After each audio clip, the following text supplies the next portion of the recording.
I had a bit of a mishap while disconnecting the portable solar panel from the parallel cable. Instead of it unplugging from the other cable, it actually came out. So now I'm gonna have to try to figure out how to get these back in. I know these two separate. Hopefully I can get the crimp inside of there open and the wires back in and back crimped in. Wish me luck. So I've managed to get the black one free, the crimp. So hopefully I can get that opened and the wire back in there and it crimped. Gosh. With much effort, I was able to get the crimp open and slide the wire back in on the black side. Hopefully I can repeat this process on the red side and it will all go back in together.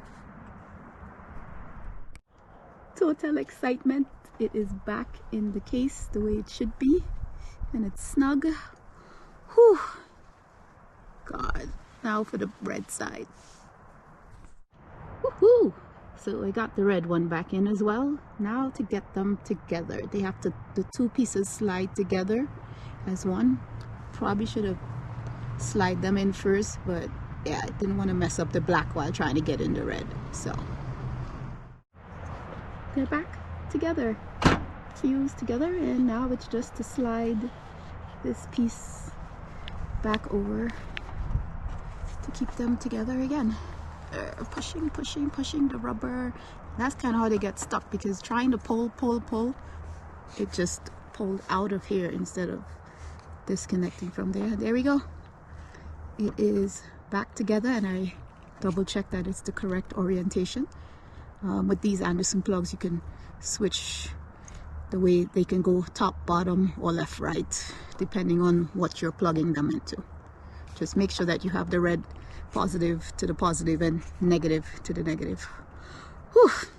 Here comes the real test. I had to run down the Rockpals a little bit because it's at 96%.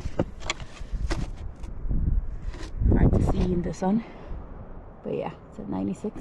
I'm gonna plug in the solar panel now. Let's see. Oh yay! Whew. 35 watts input, so it's working. Woohoo! I know, I'm excited, but dang it. It's a good thing you must always have your tools with you, even though you don't think you're gonna need it.